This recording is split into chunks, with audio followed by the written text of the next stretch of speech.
Eric, the machine grew on us. I tried to look inside and I fell inside. I know, you're so tiny in there. Worth it though. I feel like a machinist again. Yeah, you wipe your hands off my leg. I'm not gonna do that. Let's get to the point. That's why everyone's watching. Eric, we're here to talk about a spinner machine. You and I were on camera not too long ago talking about a smaller model, but describing this one because we wanted to talk bigger because everything in Texas is bigger. So let's talk about this machine.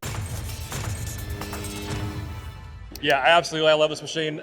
Like we said in the last video, I mean, everybody knows the small one, the 65 and the 45 millimeter. And you think, oh, 65 to 85, which is what this one is, can't be that much bigger. A lot bigger. It's a lot bigger. It's a monstrous difference, right? And so on this one here, this is an 85 millimeter. What I mean by that is our bore capacity of the bar we can swallow. And that is not just on one spindle. This is not a sub spindle, it's a true second spindle. So that is 85 millimeter through and through. And we also go to a 125 millimeter. So basically on an 85 millimeter, we're 3.3-ish inches. On a 125 millimeter, we are upwards of 5 inches now, right? And that is all the way through. Wow. I think about that, and I'm now doing comparisons in my mind, right? Because we talk about one being bigger than the other, and we talk about the industries that you work in regularly. We were here to educate the local audience, the world. Right. We keep talking about the 65 range. It's an easy one to move. We put it in trade shows. It becomes common information. But seeing this firsthand, and that's why I was actually in the machine, because I wanted the audience to see how big this is as well. What happens when we get to that 125? I mean, I can only imagine the capacity and capability that a machinist can do there. That's absolutely right. And the neat thing about spinner is that it is ultimately configurable. So we can do 2 upper turrets, an upper and a lower turret. We can do 3 turrets like this one. We can do 4 turrets. We can get rid of the turrets and put a big old steady rest down here. When you're working with big parts, big diameter parts, whether we're swallowing it or we're chucking it between centers, having to be able to have a steady rest in there, it's just the flexibility of what a spinner gives you. It's a complete package.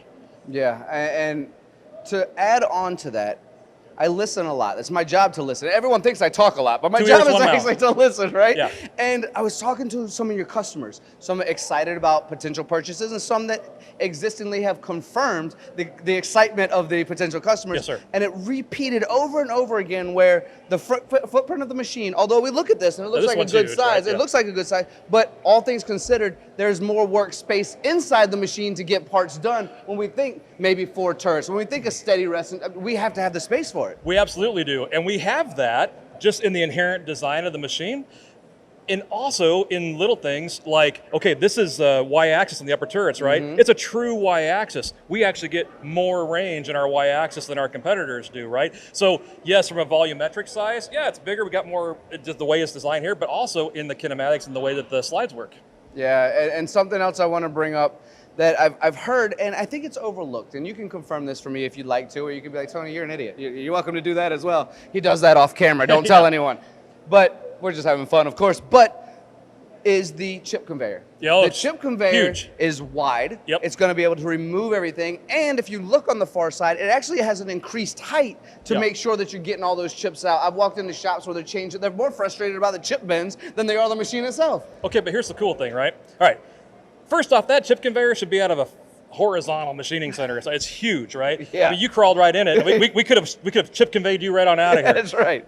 Here's the neat thing though, right? You mentioned that's a high bay on that. We can actually put a low boy on that thing. Why is that important, Tony? Because if we're running some long pipe, let's say we're doing an extra long perf gun and we want to run that thing all the way through, we have the ability to run straight out the back side of the machine with a lower chip conveyor over the top.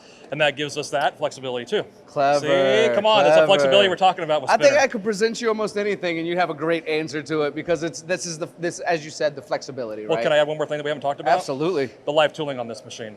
Let's talk about that. Okay, so I know we're talking about turning, we're talking about big parts. Oftentimes the ability to incorporate live tooling is very important. As I mentioned, we have Y-axis on top. Okay, well everybody has live tooling, Eric. Why are you making such a fuss about it? Because on the 85 and the 125, it's 26 horsepower. That is a mill inside of this on live tools doing live tool work. So we got flats, we got some drilling, we got some tapping, we got some thread milling, we've got some, convoluted shapes. This can do it. And I'm not being bogged down by the restrictions of torque and horsepower. No, That's sir. incredible. No, sir.